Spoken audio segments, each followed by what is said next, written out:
بسم الله الرحمن الرحيم ياسين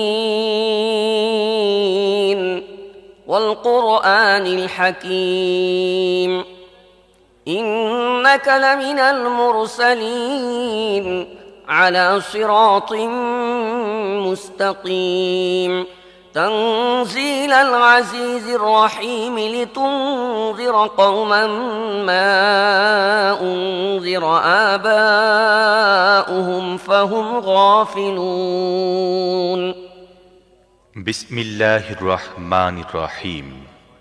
ইয়াসিন। বিজ্ঞানময় কোরআনের কসম, তুমি নিঃসন্দেহে রসুলদের অন্তর্ভুক্ত, সরল সোজা পথ অবলম্বনকারী, এবং এ কোরআন প্রবল পরাক্রমশালী ও করুণাময় সত্তার পক্ষ থেকে নাজিলকৃত, যাতে তুমি সতর্ক করে দাও এমন এক জাতিকে যার বাপ দাদাকে সতর্ক করা হয়নি এবং এ কারণে তারা গাফলতিতে ডুবে আছে।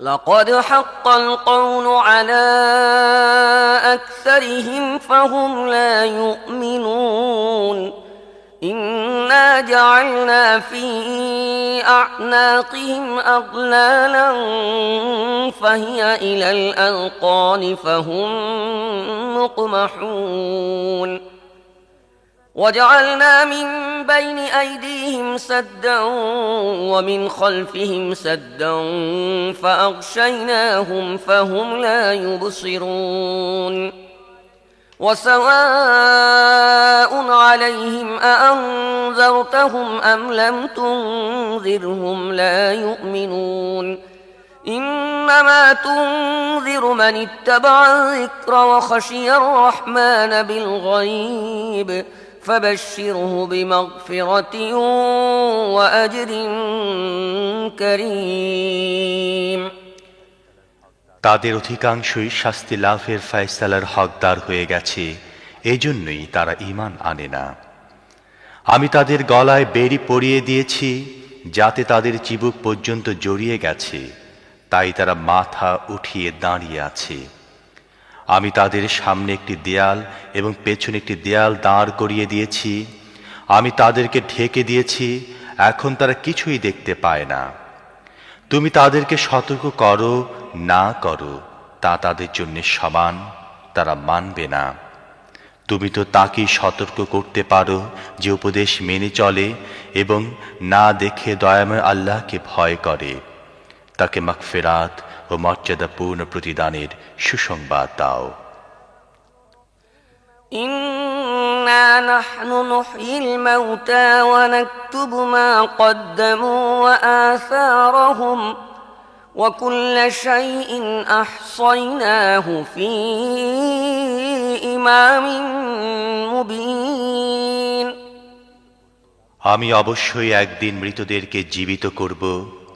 যা কিছু কাজ তারা করেছে তা সবই আমি লিখে চলছি, এবং যা কিছু চিহ্ন তারা পেছনে রেখে যাচ্ছে তাও আমি স্থায়ী করে রাখছি। প্রত্যেকটি জিনিস আমি একটি খোলা কিতাবে লিখে রাখছি। واضرب لهم مثلا أصحاب القرية إذ جاءها المرسلون إذ أرسلنا إليهم اثنين فكذبوهما فعززنا بثالث فقالوا إنا إليكم مرسلون قالوا ما أنتم إلا بشر مثلنا وما أنزل الرحمن من شيء إن أنتم إلا تكذبون قالوا ربنا يعلم إنا إليكم لمرسلون وما علينا إلا البلاغ المبين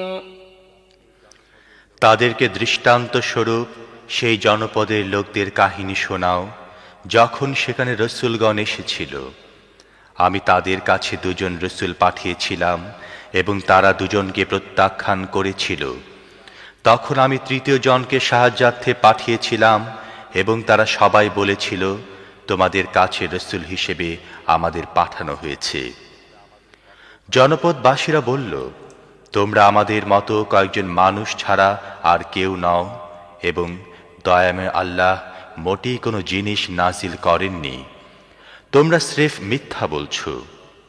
রসুলরা বলল, আমাদের রব জানেন আমাদের অবশ্যই তোমাদের কাছে রসুল হিসেবে পাঠানো হয়েছে এবং সুস্পষ্টভাবে পয়গাম পৌঁছে দেয়া ছাড়া আমাদের উপর আর কোনো দায়িত্ব নেই।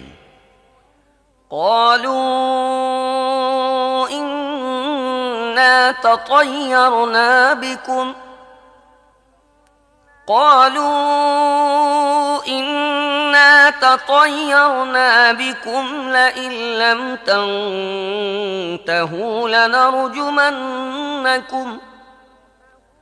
لئن لم تنتهوا لنرجمنكم وليمسنكم منا عذاب أليم قالوا طائركم معكم أئن ذكرتم بل أنتم قوم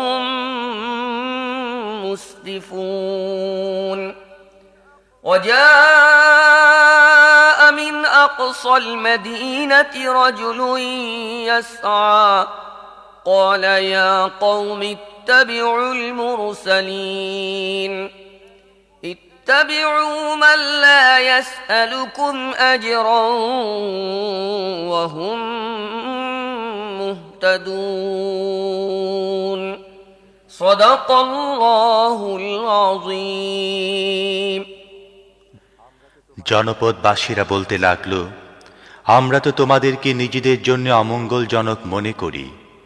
যদি তোমরা বিরত না হও তাহলে আমরা তোমাদেরকে পোস্তারাঘাতে নিহত করব এবং আমাদের হাতে তোমরা বড়ই যন্ত্রণাদায়ক শাস্তি ভোগ করবে।